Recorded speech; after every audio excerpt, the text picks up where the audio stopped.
그러므로 주 안에서 갇힌 내가 너희를 권하노니 너희가 부르심을 받은 일에 합당하게 행하여 모든 겸손과 온유로 하고 오래 참음으로 사랑 가운데서 서로 용납하고 평안에 매는 줄로 성령이 하나 되게 하신 것을 힘써 지키라.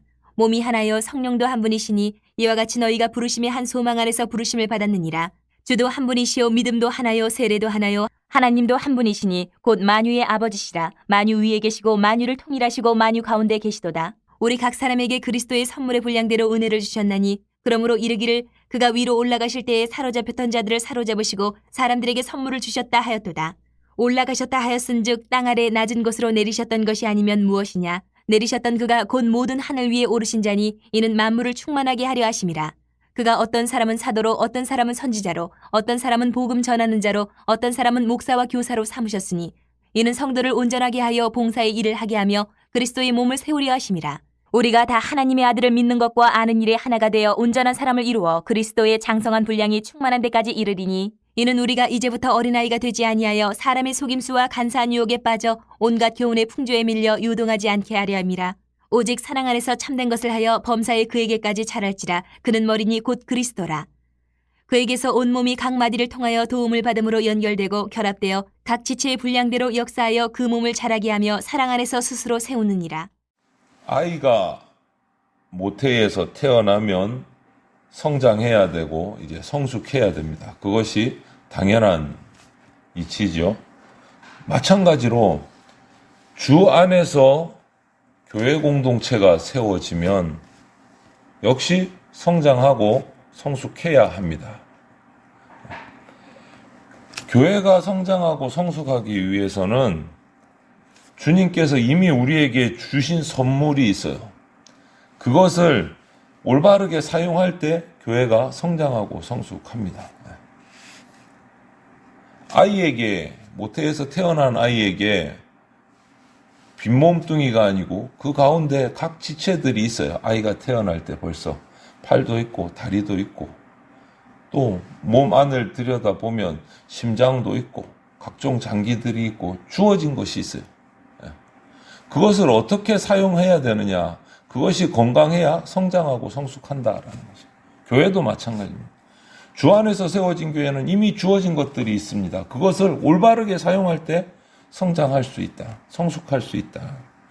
오늘 그 이야기를 오늘 에베소서 우리 4장 16절까지 읽은 본문에서 우리에게 말씀해 주고 있는 겁니다. 교회가 성장하려면 어떻게 해야 할까? 먼저 7절부터 12절을 보면 은사와 직분으로 섬기는 공동체가 돼야 된다. 그때 성장한다는 거죠.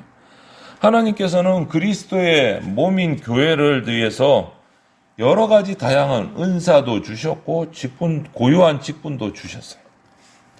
그래서 우리 한 사람 한 사람 각자 지체들이 다양한 은사를, 영적인 은사를 또 독특한 직임을 부여받았습니다. 하나님으로부터.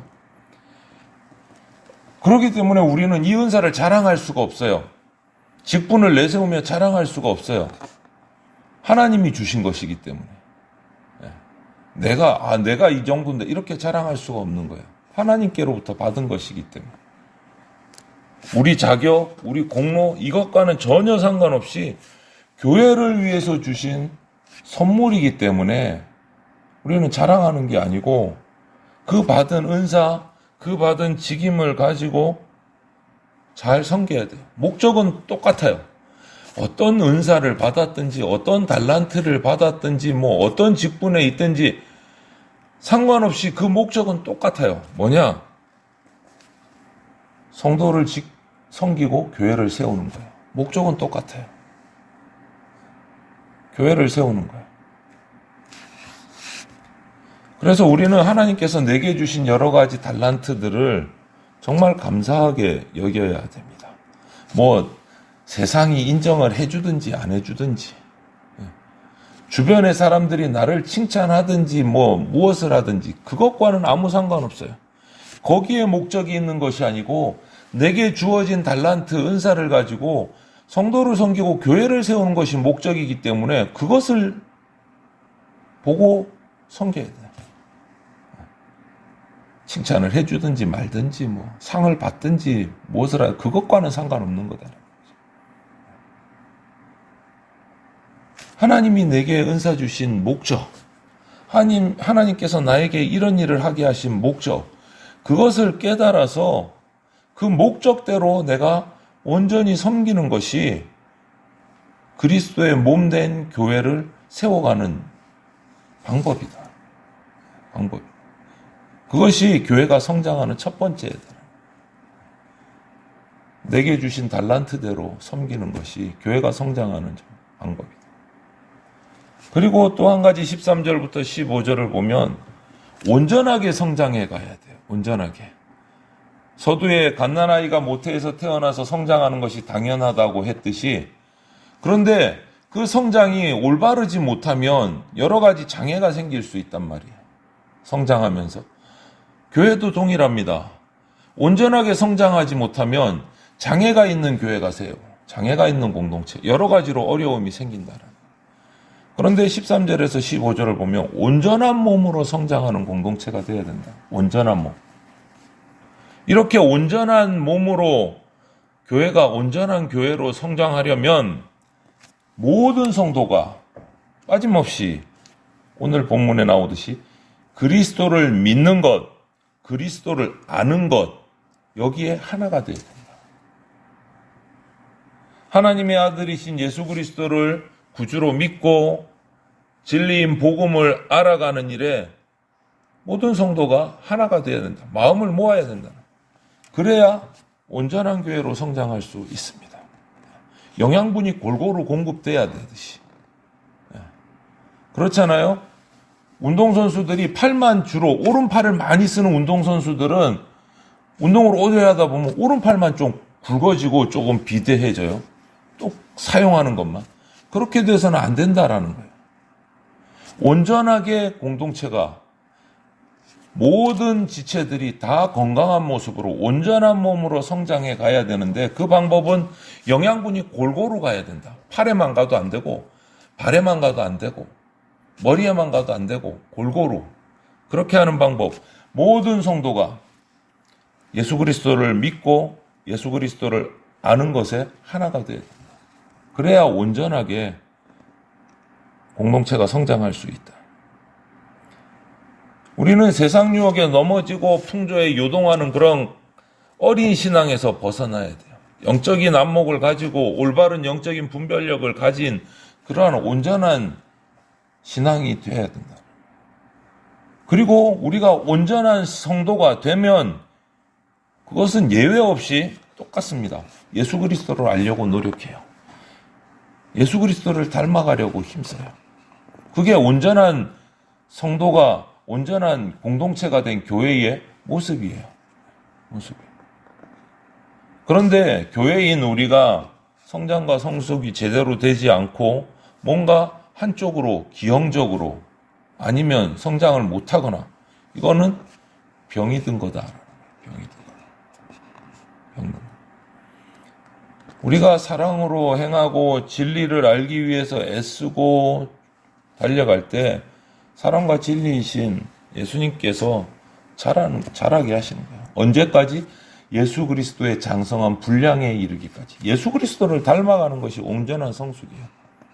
예수 그리스도를 닮아가는 거죠.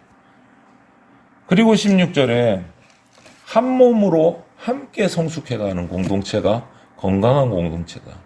한 몸으로. 우리를 그리스도 안에 한 몸으로 부르셨어요. 따로따로 부르신 게 아니에요. 교회 공동체를 세우시고 한 몸으로 부르셨어요. 예수 그리스도를 머리로 교회를 이루게 하셨어요.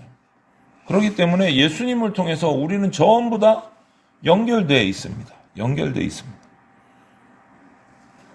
그래서 머리이신, 교회의 머리이신 예수님, 그리고 그 각 지체의 몸으로서 교회는요, 특정한 몇몇 사람에게만 집중하는 것이 아니라 모든 성도가 성장해야 되고 성숙해야 되고 거기에 관심을 가져야 돼요.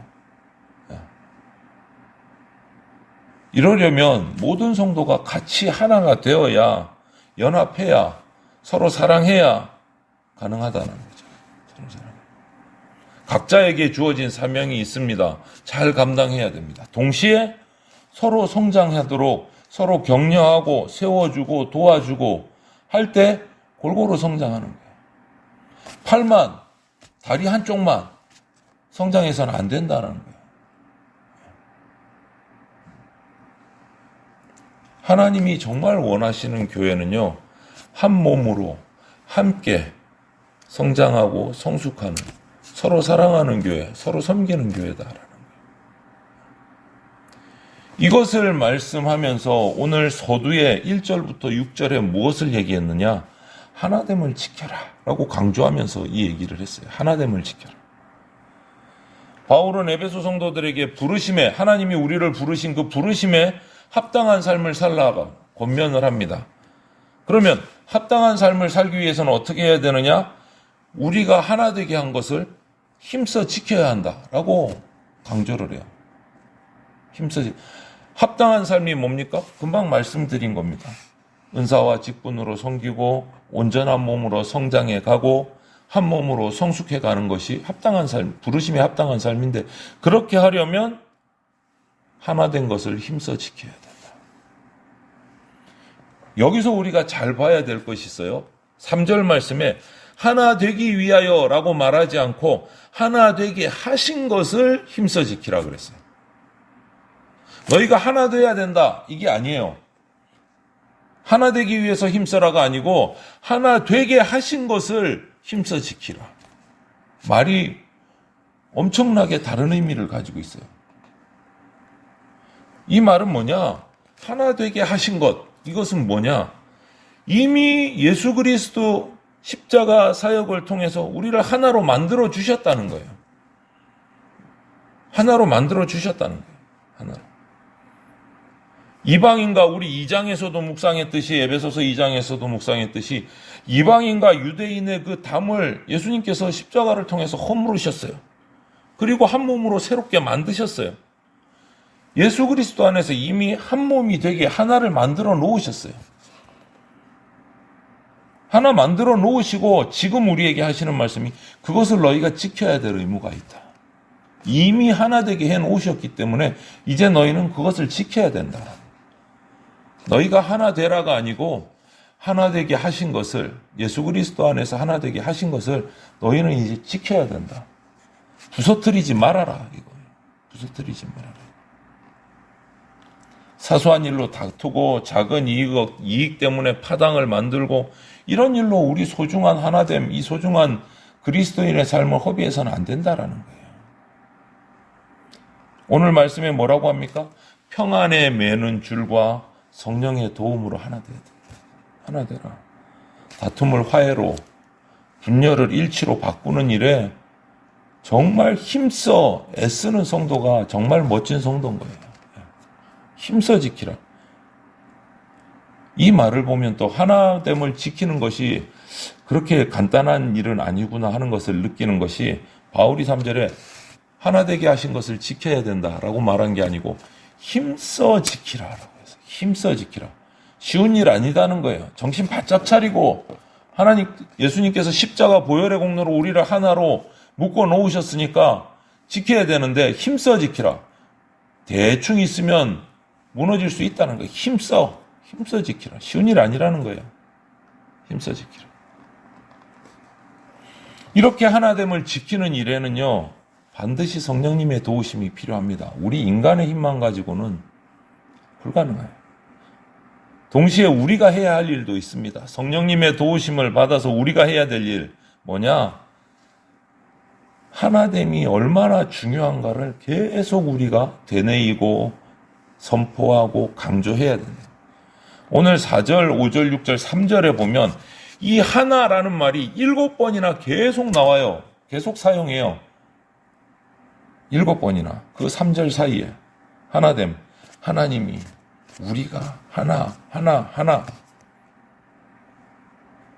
교회가 더 이상 분열되지 않도록 우리는 하나님께서 하나 되게 하신 것을 지키는 것이 얼마나 중요한가. 이 하나됨을 계속해서 강조해야 된다. 계속해서 강조해야 된다. 그렇게 힘쓸 때 이것을 지킬 수 있다. 하나됨을 지킬 수 있다. 여러분, 구원의 은혜는요, 삶의 열매로 나타납니다. 우리의 아름다운 성품, 하나된 것을 힘써 지키는 모습, 이런 것들을 통해서 하나님이 영광 받으시는 거예요. 그리고 그렇게 하나됨을 힘쓰는 교회가, 그 공동체가 성장하고 성숙하게 되는 거예요. 그런 모습을 바라보면서 세상은요, 교회 안에 복음이 있다는 것을 깨닫게 되는 거예요. 나도 저기 들어가고 싶은데 라는 마음이 생기는 거예요. 교회가 하나됨의 모습을 보고 서로 사랑하고 서로 섬기고 똘똘 뭉치는 모습, 하나님을 경외하는 모습을 보면서 세상이 부러워하는 거예요. 그게 전도예요. 그게 전도예요. 그런 모습이, 그래서 하나님께서 하나되라고, 하나됨을 지키라고 말씀하시는 겁니다. 교회 공동체는 예수님에게까지 자라야 돼요. 오늘 본문에도 있듯이 예수 그리스도의 그 분량까지, 장성한 분량까지 자라가라고 말씀하셨듯이 예수님으로부터 그 자양분을 얻습니다. 예수 그리스도 안에서 성장합니다. 예수 그리스도를 통해서 성장합니다. 예수 그리스도에게까지 자라야 합니다. 예수님을 벗어나서 뭔가 하겠다는 생각을 아예 지워야 됩니다. 우리는 그렇게 할 수가 없으니까. 그것은 교회가 아니니까. 우리 교회가, 우리 대전 장로교회가 하나 되게 하신 그 하나님의 뜻을 깨닫고 받들어서 순종함으로 이 하나됨을 힘써 지켜서 예수님으로 말미암아 또 예수님에게까지 자라고 성숙하고 그 성장한 하나의 모습을 가지고 복음을 전할 수 있는 그러한 아름다운 교회 공동체가 되기를 주님의 이름으로 축원을 드립니다. 아멘.